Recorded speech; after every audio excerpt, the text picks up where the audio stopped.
Bonjour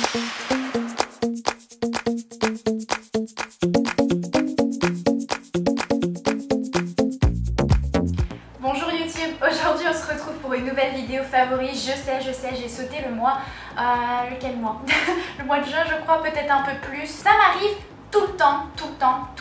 Bref, j'ai pas énormément de favoris ces temps-ci. Je réutilise souvent les produits que j'ai depuis un moment, même ceux que j'ai achetés récemment. Ils ne rentrent pas forcément dans mes favoris du mois. Mais j'ai quand même des choses que vous n'avez pas forcément vues sur ma chaîne, donc j'ai pensé utile de vous faire cette vidéo là. Voilà, l'un de mes favoris depuis un très long moment, mais que j'ai sincèrement réutilisé ces mois-ci, ces derniers temps, c'est ce petit produit là. C'est en fait, ça s'appelle le Beach Sexy. C'est une lotion pour le corps qui est teintée, donc je vais essayer de vous montrer ça sans trop m'en mettre. Et en fait quand vous l'étalez, elle vous donne un joli hâle bronzé, un petit peu scintillant, et ça sur les jambes ou sur les parties du corps qui sont visibles en fait sur des tenues, c'est juste superbe. Et j'aime bien aussi l'odeur, ça a une petite odeur d'autobronzant mais ça n'a rien à voir avec l'autobronzant, mais c'est juste un super allié pour les vacances, tout simplement parce qu'on veut sublimer notre bronzage si on en a un, et ou alors voilà, donner l'illusion d'avoir une belle peau scintillante, légèrement hâlée. C'est pas forcément ce qui est qui va vraiment donner l'illusion que vous êtes totalement bronzé, mais c'est vraiment simplement pour un petit plus sur la peau. Je le mélange à ma crème hydratante, c'est vraiment comme ça que j'utilise, et je trouve ça très bien, et ça m'a suivi pendant tout cet été, même si cet été n'est pas terminé. Voilà. Vous l'avez déjà vu dans mon dernier tuto, j'en ai fait l'acquisition un petit peu avant le tutoriel, donc c'est pas quelque chose que j'ai depuis des mois, mais c'est le MAC Bronzing Powder, c'est la poudre bronzante de chez MAC. Je dois avouer qu'au début j'étais un petit peu mitigée, surtout que quand on le swatch, il n'y a pas forcément de couleur, mais sur la peau ça a une véritable couleur quoi, c'est ce que j'ai mis, et c'est assez subtil et j'aime beaucoup ce type de poudre bronzante. Ça me rappelle un peu celle de Chanel avec un petit peu plus de particules dorées. Ça se voit un peu sur le teint, donc il faut essayer de pas trop en abuser. Mais je trouve ça plutôt naturel. J'en ai rajouté un peu sur le front pour vous, même si avec les lumières artificielles que j'ai en plein la face, ça ne se verra pas forcément. Mais je pense que ça se voit un tout petit peu.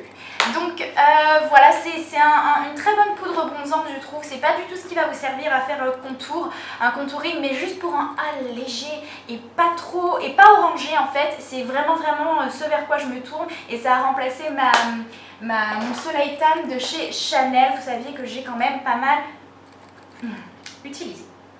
Voilà. Toujours niveau maquillage, j'ai pas énormément de favoris ce mois-ci, ça se répète tout le temps, mais et ça ce sont des produits que vous avez déjà vus, je suis une grande fanatique de mes fards Make-up Geek, et je l'ai utilisé mais non-stop tous les jours, encore aujourd'hui, vraiment tous les jours, il n'y a pas un jour sans que j'utilise cette palette, sans que j'utilise mes fards Make-up Geek, et il ne dure pas en fait si vous n'utilisez pas de base ou quoi que ce soit. Et moi je suis pas quelqu'un qui au quotidien utilise forcément des bases, mais vous êtes obligé d'utiliser des bases avec ces fards là. Cela dit, c'est un bonheur à appliquer, ça s'applique en 2 secondes, ça s'estompe hyper rapidement. Ce sont des fards de très bonne qualité à des prix réduits, donc pour moi ça vaut vraiment le coup et le détour. Je pense que j'en rachèterai définitivement. Donc je vais essayer de vous donner mes 2 fards préférés que j'utilise non-stop, même si tous les fards de cette palette, mis à part le blanc que je n'utilise presque jamais, sont mes chouchous quoi, que j'utilise pratiquement tout le temps. Donc c'est véritablement, et ça c'est une couleur que vous avez vue encore une fois, mais la couleur Cosmopolitan. Sur moi ça ressort plus comme un corail bronze. Une magnifique couleur pour les vacances quoi, une magnifique couleur, et j'adore ce que ça fait sur mes yeux. Je ne l'ai pas aujourd'hui évidemment, mais c'est définitivement l'une des couleurs dont j'ai abusé, vraiment abusé ces temps-ci. Et mon autre couleur préférée que j'utilise, mais dans tous mes maquillages, c'est juste incroyable, je ne sais pas comment j'ai fait sans lui avant, c'est crème brûlée. Crème brûlée, je vous l'avais dit dans mon haul, je pensais que ça aurait été une magnifique couleur de transition, et j'avais raison, c'est définitivement une magnifique couleur de transition. Je l'ai aujourd'hui aussi et ça change complètement, mais complètement le maquillage. Ou alors c'est peut-être moi, c'est juste peut-être une impression, mais j'adore ce fard là. Toutes les autres couleurs sont vraiment dingues, comme cette couleur là aussi en fait, qui est Cocoa Beer. Je l'utilise aussi pas mal, d'ailleurs c'est ce que j'ai en Rat-Seal aujourd'hui. Ce sont des belles couleurs, j'aime beaucoup ces teints un peu qui réchauffent, ces teintes qui réchauffent le teint. On va dire ces couleurs qui réchauffent le teint. Et franchement je ne regrette absolument pas d'avoir acheté ces fards là. Je n'utilise que ça et pourtant j'ai mes Naked, j'ai même ma Lorac. Je pensais que j'aurais abusé de ma Lorac. J'utilise 2-3 fards dans ma Lorac, mais très sincèrement je me vois toujours soit prendre crème brûlée, soit prendre un petit peu de Cosmopolitan ou de Mocha, ou de la teinte Mocha ou de la teinte Cocoa Beer.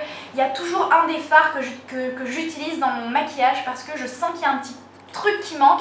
Dans mes favoris, je vais rapidement mentionner la poudre libre HD de chez Makeup Forever. Je ne sais pas si j'en avais déjà parlé, mais j'ai pensé la mettre parce que je l'ai mis tous les jours et vous voyez, c'est pourtant pas le type de poudre qu'on finit le plus rapidement, mais moi si.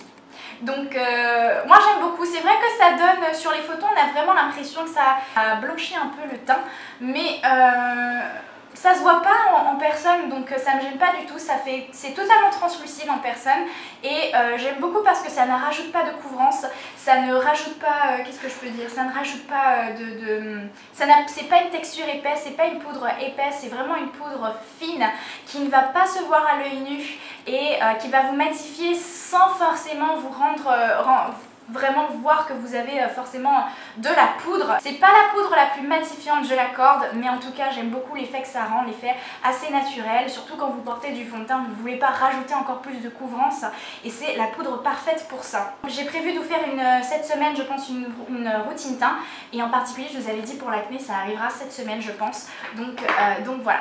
Voilà. Ensuite, très rapidement pour les yeux, c'est encore une fois Makeup Geek, l'eyeliner Makeup Geek dans la teinte Mobster. Vous savez, c'était ce marron que je vous avais montré dans mon haul et donc je suis absolument fan. J'avais totalement raison. C'est ce qui, je trouve, me va le mieux pour tous les jours. C'est un peu moins dur que le noir, le véritable noir et je l'utilise très souvent et pourtant, encore une fois, je ne suis pas quelqu'un qui porte sincèrement de l'eyeliner tous les jours. La preuve en est. Et je me suis retrouvée plusieurs fois à aller l'utiliser avec quels que soient mes pinceaux, ça a toujours été un plaisir à appliquer, c'est très crémeux. Je crois même que je préfère cette texture là à mes Maybelline ou tous ceux que j'ai pu déjà utiliser. Ensuite pour terminer avec le maquillage, je vais rajouter 2 produits pour les lèvres. Ce sont les Gloss LA Colors, j'en ai que 2 comme ça. Donc là c'est la teinte Sugar et la teinte Playful. Je vous les montre parce que ce sont des glosses que j'ai utilisés quand j'avais la flemme tout simplement de maquiller ou de mettre du rouge à lèvres ou quoi que ce soit. Ils sont très agréables, ils sont pas du tout collants, c'est vraiment ce type de gloss qu'on aime mettre qui sont pas forcément ultra pigmentés mais qui pour tous les jours viennent donner ce petit côté brillant. Vous voyez, c'est pas vraiment très pigmenté, mais ça a une jolie brillance et une légère couleur qui vient donner ce petit plus à vos lèvres. Cette couleur d'ailleurs, c'est celle-là que j'avais sur ma vidéo où je parlais de ma commande aux États-Unis sur Sephora.com. C'est la dernière. Et c'est celle d'avant. Et vous voyez un petit peu, je sais pas si ça se voit trop, ça a des jolies particules dorées. On va essayer, voilà. Particules dorées, ça ne se verra pas trop à la caméra mais c'est très joli par-dessus un nude ou par-dessus ou tout seul même, c'est très joli et il me rappelle beaucoup le NARS qui a à peu près le même type de particules, même si le NARS est un petit peu plus beige. Mais ça me rappelle un petit peu ça, beaucoup moins cher, les produits LA Colors sont beaucoup moins chers, mais j'ai déjà utilisé d'autres glosses de chez LA Colors et franchement je préfère nettement ceux-là, ils coûtent presque rien et ils sont de bonne qualité pour des glosses et ils ne durent pas très longtemps mais ils donnent un très joli effet que je recommande et pour l'été c'est juste ce qu'on a envie de porter quoi, c'est léger, c'est frais et puis voilà. Je vais utiliser tous les jours pour pratiquement n'importe quoi, n'importe quelle application ce produit. Ce pinceau, c'est le Face Buffer Brush. et très sincèrement il est génial. Je l'applique principalement pour les poudres, mais je l'ai déjà utilisé pour appliquer mon bronzer, je l'ai déjà utilisé pour appliquer mon blush, je l'ai déjà utilisé pour appliquer mon fond de teint liquide, mon fond de teint poudre, un peu tout. Et moi je préfère nettement l'utiliser pour les poudres, mais c'est vraiment un super pinceau. C'est un pinceau indispensable dont je ne peux plus me passer. Donc voilà. Niveau produits soins, j'ai récemment fait l'acquisition de ce produit là, donc ça fait pas longtemps, ça fait peut-être une semaine, mais j'avais quand même envie d'en parler parce que je suis déjà fan de ce produit. C'est la mousse nettoyante fleur de vigne de chez Caudalie et je suis agréablement surprise par ce produit. J'ai récemment complètement changé ma routine en fait soin, et d'ailleurs que je devrais bientôt vous filmer. J'attends un petit peu quand même, et très sincèrement ma peau est nette. J'ai d'autres produits de chez Caudalie et depuis que je les utilise tous, ma peau est vraiment bien meilleure. Voilà, c'est rien de particulier, c'est juste une mousse nettoyante. Il respecte vraiment ma peau sensible et voilà, il fait un petit peu tout ce qu'on lui demande en fait. Il nettoie correctement la peau, il nettoie vraiment tous les résidus et avec très peu de produits vous nettoyez l'ensemble de votre visage, même si vous avez du maquillage. Bien évidemment il faut démaquiller avant, mais très sincèrement il retire un petit peu tous les résidus. J'aime beaucoup les autres produits que j'ai achetés de chez Caudalie, mais c'est vraiment mon préféré. Et de toutes les façons, vous les verrez tous dans une prochaine vidéo, donc c'est pour ça que je ne les ai pas tous montrés. Mais définitivement, la mousse nettoyante, elle m'a coûté 15 €. C'est quand même assez cher pour une mousse, mais c'est vraiment super et je pense que je la rachèterai définitivement. Voilà. Et dernier produit favori, c'est une huile essentielle. C'est l'huile essentielle d'arbre à thé ou encore le tea tree oil. Et c'est génial. Franchement, je l'ai utilisé, ça fait maintenant des semaines et des semaines. Et j'en vois sincèrement un résultat. Je le mélange à ma crème hydratante le soir avant de me coucher. Donc je mets 1 à 3 gouttes, ça dépend franchement de la qualité de ma peau. Tout simplement, je vois que mes taches s'estompent de plus en plus, j'ai de moins en moins de boutons et je suis certaine que c'est grâce à ça parce que ma peau était dans un état, je pense que ça s'est vu dans certaines de mes vidéos, etc. Et là maintenant, je sens que ça va mieux. Voilà, je pense sincèrement que ça a eu un grand effet sur ma peau, mais encore une fois, je vous en parlerai davantage dans une autre vidéo qui sera uniquement basée sur ma routine soin du visage. Mais voilà, ça a été un produit que j'ai utilisé non-stop tous les soirs avant de me coucher et que je laissais poser toute la nuit. Et donc voilà, génial. Voilà, c'est tout pour mes produits favoris du moment. Je n'ai pas vraiment eu de produits favoris pour les cheveux. Peut-être que vous attendiez le curling gel soufflé, mais je le teste toujours. Voilà, je vous souhaite une agréable journée ou une agréable soirée si vous me voyez. Tout dépend à l'heure à laquelle vous me regardez. Et j'espère que cette petite vidéo favori vous aura plu, même s'il n'y a pas énormément de choses pour ce mois-ci. Je vous ai quand même montré 2-3 petites choses nouvelles que vous n'aviez peut-être pas déjà vues, en particulier pour les produits soins, mais je ne me suis pas trop étalée parce que comme je vous l'ai déjà dit, j'en ferai une vidéo là-dessus qui sera beaucoup plus complète et j'espère pouvoir la filmer cette semaine si tout va bien. Donc voilà, je vous fais plein de bisous, à bientôt. En fait, comme vous pouvez voir sur le titre, je viens plus ou moins vous expliquer comment j'ai commandé aux États-Unis, donc en particulier sur Sephora.com. Je suis passée par un service tout autre que chez Picto.com ou myus.com, vous savez, ces sites hyper connus un peu partout sur la toile. Je me suis dit que ce serait peut-être intéressant de la refaire.